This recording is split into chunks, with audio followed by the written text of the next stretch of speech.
에듀윌 유료 회원만의 남다른 서비스.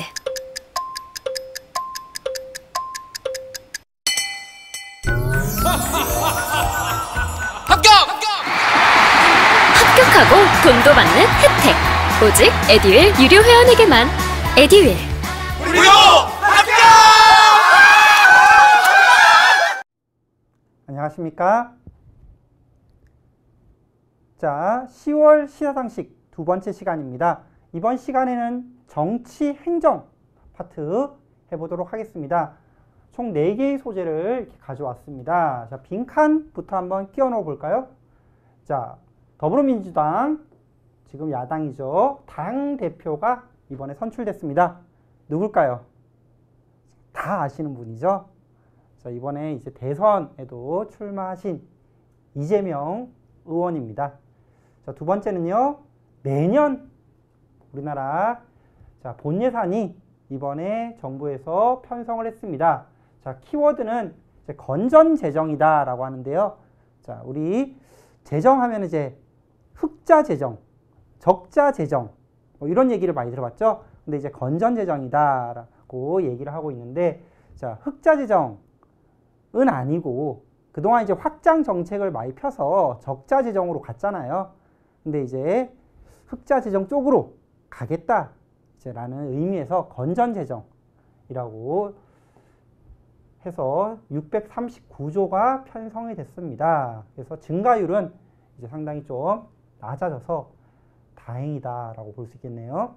그 다음 윤석열 정부의 첫 국회가 개막됐다. 무슨 국회가요? 정기국회죠. 9월 1일부터 이제 시작되는 정기국회가 개막이 됐습니다. 그 다음 여당 국민의힘에서 또 새로운 비대위, 비상대책위원회가 출범했습니다. 그래서 이 4개의 소재 하나씩 살펴보겠습니다. 먼저 첫 번째, 자, 더불어민주당 당대표가 선출됐는데 딱 보이시죠?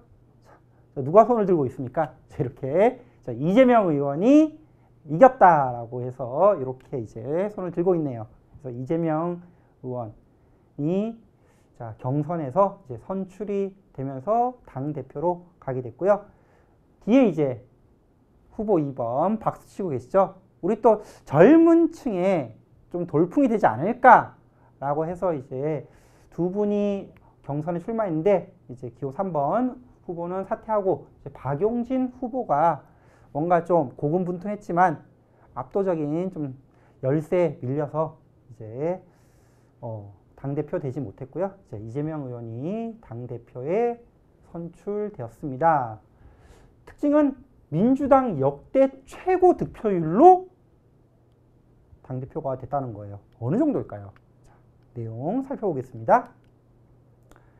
자, 8월 28일 민주당 전당대회 당대표 경선에서 77.77%로 기호 2번 박용진 후보를 물리치고 압승을 거뒀습니다. 거의 뭐 80%라고 볼 수도 있겠죠. 80%. 자, 민주국가에서 가능한 득표일까 싶지만 자, 압승을 했죠. 이게 2020년에 이제 이낙연 전 대표의 이 경선에서 자, 압승했을 때 60.77%였는데 그거를 훌쩍 넘은 완전 대기록입니다. 압도적이죠. 그때는 60%도 대단하다 했는데 이제는 80%로 당대표에 선출이 됐네요.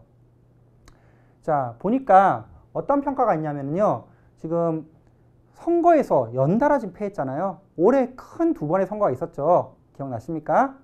4월달에 있었던 대선, 그리고 그 이후에 지방선거도 있었죠. 지자체장, 그리고 이제 일부 국회의원 또 뽑는 크게 이제 대선과 지방선거가 있었는데 거기에서 이제 더불어민주당이 거의 패배했다고 말할 수 있죠. 패배했습니다. 그래서 지금 더불어민주당 위기에 몰렸다. 이걸 재건하기 위해서는 강력한 리더십 있는 이재명 의원이 되어야 된다. 그래서 어차피 대표는 이재명이다 해서 어대명이라는 대세론이 결국 이 결과를 이끌어낸 게 아닌가라는 평가가 있습니다. 어대명. 어차피 대표는 이재명. 사람들이 참 이렇게 줄임말을 요즘 참 좋아하는 것 같아요. 그죠? 자, 당대표 선출됐고요. 그러면 이제 당대표를 보좌하는 비서실장, 그리고 대변인, 그리고 그 외에 최고위원도 같이 이번에 나왔습니다. 지도부들이라고 볼 수 있는데요. 자, 비서실장에는 이제 천준호 의원, 그리고 대변인은 박성준 의원, 그리고 5명의 민주당 최고위원으로는 잘 아시는 정청래 의원부터 고민정, 박찬대, 서영교, 장경태 의원이 선출이 됐습니다. 자, 이렇게 간단하게 정리해 보고요. 두 번째는 우리나라 국가 예산이 정부에서 편성이 됐습니다. 자, 내년도죠. 내년도 정부 예산이 편성이 되면은요. 정부에서 편성하면은 이제 국회에서 이제 이거를 예산 관련된 위원회를 만들어서 국회 본회의 때 심의를 하고 확정이 되고 내년 예산이 내년에 집행이 되게 되는 거죠. 자, 이번 예산은요. 건전재정이라는 키워드로 639조 원이 편성이 됐습니다. 자, 왜 건전재정이냐? 과거 이제 우리나라 예산 규모를 한번 좀 살펴볼 수 있는데, 자, 보니까 2018년부터 2022년까지 상당히 우리나라 예산의 증가율이 그전에 비해서 높았다라고 볼 수 있어요. 거의 뭐 7%, 8%, 9% 이렇게 높았죠. 그전에 보니까 2017년 3.7%입니다. 뭔가 큰 변화가 있었죠? 뭐가 있었습니까? 2017, 2018로 넘어가면서요. 2017년도에 이 박근혜 대통령, 전 대통령이 이제 불명예스럽게 되고 2017년 5월, 6월 이때쯤 이제 문재인 정권이 만들어지게 되죠. 그러면서 이제 문재인 정권이 가장 했던 게 아무래도 좀 큰 정부 이런 것들을 추구하다 보니까 우리나라 예산 규모가 그전에 비해서 상당히 좀 높은 수준으로 증가한 거를 우리가 볼 수 있습니다. 그죠? 그리고 이제 2020년에는 이때 이제 코로나가 터지면서 지금 여기 보이는 본 예산 규모가 500조대인데요. 실제로는 500조대 이상 썼죠. 본 예산은 그 전년도에 확정한 거고 그 당해 연도에 큰 사태가 생겨서 위기 상황이 생겨서 예산을 추가할 수 있죠. 그걸 뭐라 부릅니까? 추경이라고 그러죠. 추가 경정 예산. 그래서 2020년, 21년, 22년 다 2차례 이상 추경을 편성했잖아요. 그래서 실질적으로 이거 다 여기서 뭐 50조에서 뭐 한 80조 정도, 심지어 90조 정도는 더 해야겠죠. 실제 예산은 이거보다 더 많이 썼습니다. 그래서 거의 적자 재정으로 갔었죠. 우리가 적자 재정이라는 말은 실제 세금 걷어들인 것보다 더 썼다는 거예요. 적자 재정 또는 확장 재정이라고도 얘기를 합니다. 근데 이제 그렇게 적자 재정이 되면은 우리나라 부채 규모라든지 이런 것들이 상당히 좀 위험해지겠죠. 국가 건전성이 악화됩니다.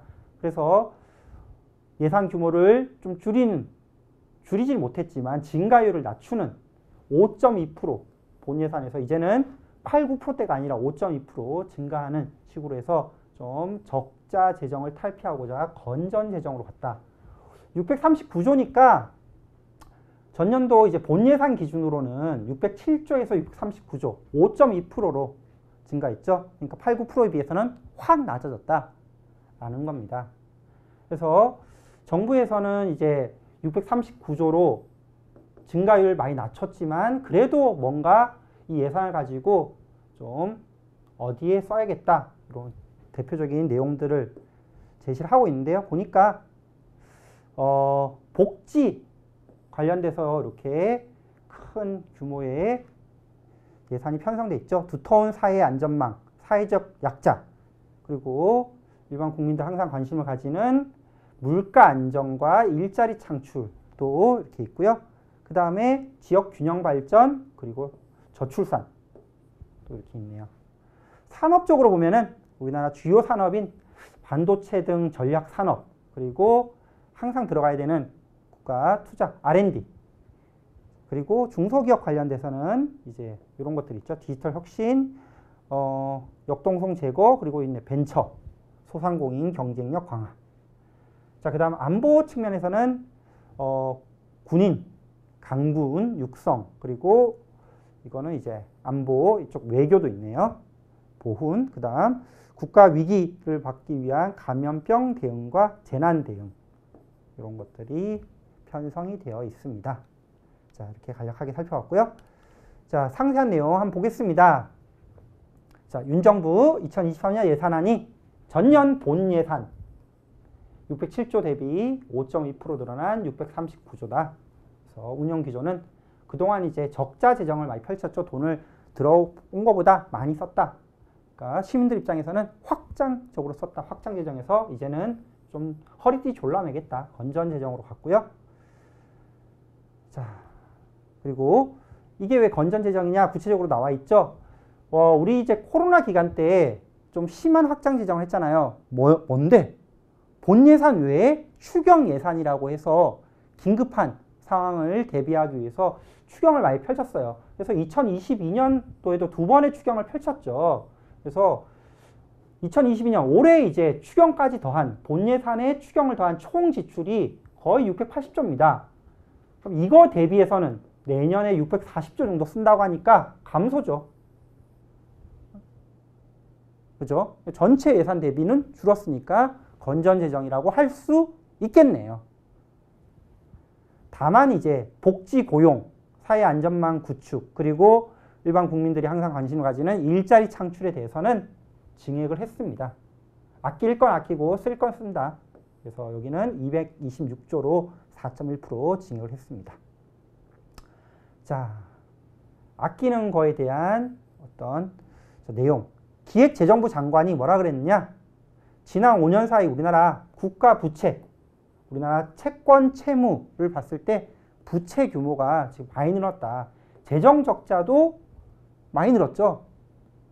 그래서 그게 1,100조에 육박한다.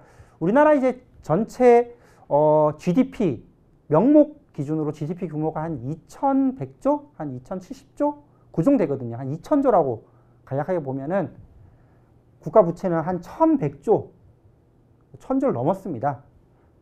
그래서 국가 부채가 이렇게 많은 상황에서 허리띠를 졸라매지 않으면은 앞으로 경제 불확실성이 지금 더 커질 전망이죠. 그죠? 그래서 방패막이 없어질지 모른다. 우선 우리가 허리띠부터 졸라매야지 빠르게 변하는 이 경제 불확실성, 세계 경제, 글로벌 경제의 위기에서 우리가 살아남을 수 있다라는 거죠. 그래서 긴축 예산, 허리띠 졸라맨 예산이다. 배경을 설명했고요. 자, 다양한 지출 구조 조정이 있는데 소상공인 손실 보장, 이 코로나19에 의한 대응으로 많이 했었는데 이런 것들을 좀 많이 줄였고 지원 종료하겠다는 거를 확실하게 이번에 얘기를 했습니다. 자, 이렇게 어느 정도 건전 재정을 펼치게 되면은 우리나라 적자 비율이나 이런 것들이 어떻게 바뀌는지 한번 보겠습니다. 우선 자, 올해 적자 비율인 5.1%, 2022년 적자 비율이 5.1% 정도인데요. 내년에는 2.6%로 줄일 계획이다. 그러니까 적자라는 거는 들어오는 세수하고 나가는 지출 봤을 때 나가는 지출이 많으면 이제 적자가 되는 거죠. 그래서 나가는 지출이 들어오는 세수에 비해서 5.1이었는데 이제 빵은 아니지만 그래도 적자 비율은 있습니다. 2.6%로 적자긴 해요. 어쨌든 이 적자 비율이 5%에서 2%대로 준 거는 잘한 거죠. 그래서 건전재정이다라고 볼 수 있을 것 같고요. 더군다나 이제 채무 비율도 조금 줄어들게 됩니다. 우리나라 국가 부채 비율이 채무 비율이 이제 한 50% 조금 안쪽으로 낮아지게 되겠네요. 자, 근데 또 아직 뭐 2023년에 1년 후에 어떻게 될지 모르잖아요. 그래서 추경을 혹시 또 편성할 수도 있겠죠. 그러면은 이제 다시 관리재정 수지가 우리나라 적자 비율이 좀 더 늘어날 가능성은 있을 수 있습니다. 그래서 2020년에도 본 예산 기준으로는 GDP 대비 재정 적자가 우리나라 GDP가 한 2,000조 정도 했죠? 요 대비 재정 적자가 한 3.5% 수준이었으나 2020년에는 추경을 4번이나 했었어요. 그래서 이제 많이 증가했던 거였죠. 근데 2023년에도 재정적 추경이 편성될 수도 있다. 지금 미국, 중국, 뭐 유럽 상황 다 안 좋죠. 그렇죠? 자, 밑에는 재정 수지에 대한 간략한 내용이 있네요. 재정 수지. 수지가 맞냐 안 맞냐. 수지라는 것은 수입과 지출이 맞냐 안 맞냐 이런 거 보는 거고, 그래서 수입, 세입이죠. 이 세출, 지출이죠. 그거보다 많으면은 이제 재정 흑자가 되는 거고, 들어오는 세입이 많으니까 수지가 흑자가 되는 거고, 반대로 이제 세출이 많으면은 재정이 적자가 되겠죠. 그리고 그게 일치하면은 균형 재정이다라고 볼 수 있겠네요. 다음 내용입니다. 자, 윤석열 정부 첫 정기 국회가 개막되었다. 100일간의 대장정이다. 그래서 9월 1일 날 시작했고요. 우리나라 국회의 모습이 있습니다. 1년에 한 번 열리는 정기 국회예요. 1년에 한 번 국회법에 규정이 되어 있습니다. 그래서 국회의원이 해야 할 가장 큰 책무, 입법활동을 이제 전체적으로, 체계적으로 100일간에 걸쳐서 쭉 하는 거죠. 입법활동뿐만 아니라 다양한 국정감사라든지 예산안 편성한 거에 대한 이제 심의, 이런 것들도 이 정기국회 때 해야 하는 주요 국회의원의 임무, 책무입니다. 자, 정기국회가 열렸다. 근데 지금 우리나라 상황이 여소야대 전국이죠. 야당 국회의원이 여당 국회의원에 비해서 훨씬 더 많은 상황입니다. 그러니까 이제 입법활동을 하려면은 결국 이 국회에서 법안이 통과가 되어야 되는데, 야당이 훨씬 많다 보니까 여당이나 정부에서 냈던 주요 법안들이 통과가 안 될 가능성이 좀 높겠죠. 엄청난 힘겨루기가 있을 겁니다. 언제까지? 우선 2022년까지. 2022년에 이제 국회의원 선거가 있는데 그때 또 어떻게 될지 한번 봐야겠죠. 그래서 지금 현재 우리나라 여소야대의 전국이다. 그래서 정부나 여당에서 내는 법안들이 잘 통과가 될까? 자, 우선 정기국회 시작하면서 원내대표의 이제 대표 발언이 있겠죠. 그때 보니까. 자, 윤석열 정부는 이번 첫 정기국회에서 100개 입법과제 추진을 목표로 다양한 입법을 추진하겠다라고 밝혔는데, 이에 반해서 박홍근 민주당 원내대표는 뭐랬냐? 이번 정기국회가 윤석열 정권의 실정을 끊고 국정을 바로잡을 고들타임이다. 우리가 쉽게 통과 안 시켜주겠다, 이런 거죠. 상당한 힘겨루기가 보여집니다. 자, 이런 법안 통과 외에도 국정감사가 또 10월 4일부터 24일까지 실시될 예정입니다. 자, 밑에는요, 정기국회와 임시국회의 간략한 요약이 정리되어 있네요. 정기국회는 매년 한 번씩 국회의원이 반드시 해야 되는 거고요. 국회법에 규정이 되어 있습니다. 9월 1일 날, 만약에 휴일이면 그 다음 날로 하는데 9월 1일 날 개최하고요. 회기는 100일 이내입니다. 그리고 법안 통과 외에도 예산안 심의, 우리가 예산안 편성했죠? 그거 심의 확정하는 거, 국정감사 이런 것들을 하는 거고요. 임시국회는 정기국회 말고 이제 별도로 소집해서 잠깐 30일 이내로 하는 걸 임시국회라고 합니다. 1년에도 여러 번 있을 수 있는 거죠. 자, 누가 소집하는데? 국회의원들, 제적의원 4분의 1 이상 찬성을 하거나 대통령이 또 임시국회를 소집할 수도 있어요. 이렇게 정기국회에 대한 얘기 정리했습니다. 다음 내용은요. 자, 국민의힘 새 비상대책위원회가 또 출범했습니다. 그러니까 국민의힘에 뭔가 불협화음이 지금 자꾸 있죠. 자, 이번에 정진석 비대위 위원장 임명안이 의결되면서요. 새로운 비상대책위원회가 출범이 됐는데 이게 또 왜 출범이 됐냐? 그전 비상대책위원회가 뭔가 제대로 안 됐다는 거죠. 자, 불과 이제 두세 달 전에 비상대책위원회가 만들어졌는데 출범이 됐는데 그게 왜 안 됐냐? 8월 26일 날 법원이 이준석 전 대표가 이제 건 가처분, 직무정지 가처분 결정을 인용해 주면서 그전 이제 주호영 비대위원장이 이끄는 비대위가 직무가 정지됐습니다. 그러니까 바로 또 13일 만에 새로운 비대위를 또 열었죠. 그래서 지금 이준석 대표와 지금 이준석 전 대표죠. 이준석 전 대표와 이제 국민의힘 현 지도부 간에 상당한 지금 갈등이 있죠. 우리가 몇 달 전부터 계속 이제 이런 얘기를 해왔잖아요. 그래서 이준석 전 대표는 이번 또 비대위를 상대로 또 다시 직무정지 가처분을 법원에 신청했습니다. 그래서 이미 이준석 전 대표가 건 이전 주호영 비대위원장 중심의 비대위가 문제가 있다고 법원에서 가처분 그 직무정지 인용 결정을 했죠. 근데 그 이후에 이제 이 무효에 터잡은 새로운 비대위도 그럼 당연 무효다라는 걸 주장하면서 국민의힘의 어떤 내부 갈등은 아직도 여전히 진행 중이다라는 게 여당의 또 심각한 아킬레스건이 지금 되고 있습니다. 자, 정치 행정은요, 이렇게 4개 소재로 정리를 해봤고, 우리 다음 시간에 이제 경제 산업을 할 건데, 내용이 8개나 됩니다. 그렇기 때문에 이번 시간에 간략하게 뭐가 있는지는 잡고, 다음 시간에 본격적인 내용을 해보도록 할게요. 간략하게 어떤 소재가 있는지 살펴보겠습니다. 항상 이제 경제 산업에 이슈가 많았죠.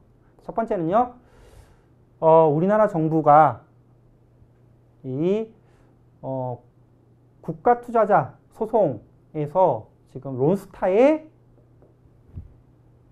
조정 판정이 났는데, 론스타가 건 이 소송에 대해서 우리나라 정부가 2,925억을 배상해라 라고 국제기구가 판정했습니다. 그래서 어떤 일이 정부와 론스타, 이 벌처펀드라고 하는 미국계 해치펀드인데요, 있었는지 살펴볼 거고요. 그 다음 미국의 연방준비위원회 연준 의장이 향후에도 계속 고강도의 금리 인상을 할 것이다 라고 했죠. 그러면서 이제 금리 또 한 차례, 이 강의 찍기 직전에 또 한 차례 자이언트 스텝이 있었습니다. 그 다음 원희룡 국토부 장관이죠. 국토부 장관. 자, 1기 신도시 재정비 신속히 추진하겠다. 자, 8월 16일 날 이 윤석열 정부의 대대적인 부동산 정책이 나왔는데, 대부분 윤석열 정부의 이제 대선 공약 중에 하나가 1기 신도시 재건축 좀 잘 해주겠다. 용적률을 한 500%까지 높여서 재건축을 신속하게 해주겠다라고 공약으로 내걸었었는데, 또는 내걸었다고 얘기를 하는데, 실제 8.16 부동산 대책에 이게 빠져버렸어요. 1기 신도시, 뭐 분당이나 이런 데 사시는 분들이 엄청나게 지금 분노했죠. 거기에 대한 후속 대책으로 1기 신도시 재정비 좀 빠르게 해보겠다라는 발표가 있었고요. 자, 한국은행 지난 1년간 우리나라 기준금리는 한 2% 정도 올렸습니다. 앞으로 좀 더 올라갈 가능성이 있죠. 그래서 여기에 대한 정리하는 소식으로 한번 정리를 해봤고요. 자, 그 다음 한국수력원자력에서 3조 원 규모의 원전 사업을 수주했습니다. 어디입니까? 우리나라 원자력, 원전 생태계가 조금씩 살아나는 것 같아요. 그 전에 이제 문재인 정권 때는 원전을 이제 폐기하겠다라고 했었는데, 다시 이번 윤 정부에서는 원전을 되살리겠다고 했죠. 그렇게 하면서 이 원전 수출이 본격화됐습니다. 바로 이집트죠. 이집트로의 원전 수출이 수주 계약이 됐습니다. 그 다음 우리나라 경제의 가장 현안의 큰 문제 중에 하나가 무역 적자예요. 아니, 수출로 먹고 사는 대한민국이 무역 적자다? 거의 뭐 있을 수 없는 일이죠. 수출로 먹고 사는데 항상 흑자 뉴스만 몇 년 동안 봐왔는데 우리나라가 십몇 년 만에 대규모 적자가 됐습니다. 거의 100억 달러에 육박하는 적자가 나왔어요. 100억 달러. 66년 만에 최대입니다. 66년. 그러니까 뭐 거의 통계 만들어진 이후로 최대라고 볼 수 있겠죠. 자, 우리나라 수출 산업에 비상등이 켜졌습니다. 그 다음 정부에서 2030년 전력 수급 계획을 발표했는데 원전 비중, 원전을 살리겠다고 했죠. 그래서 원전 비중을 33%까지 끌어올리겠다. 탈원전 폐기하겠다. 다시 원전으로 돌아가겠다라는 거고요. 그 다음 마지막 자, 일시적 2주택자, 고령 주택자, 장기 주택 보유자에 대해서는 자, 뭐를 완화하는 개정안이 통과됐습니다. 뭘까요? 우리 젊은 친구들은 잘 모르죠. 자, 종부세입니다. 종합부동산세. 종부세. 부동산은 그래도 나이가 좀 있어야지 좀 관심을 많이 가지게 되죠. 그래서 종합부동산세가 상당히 이제 다주택자에게는 큰 이제 부담으로 작용했는데, 그래서 다주택자 중에 일시적 2주택자 그리고 1주택자 중에는 고령이나 장기 보유자에 대해서 종부세를 완화하는 개정안이 통과됐습니다. 자, 여기에 대해서 다음 시간에 구체적으로 하나씩 살펴보도록 하겠습니다. 자, 이번 시간은 여기까지 하겠습니다. 감사합니다.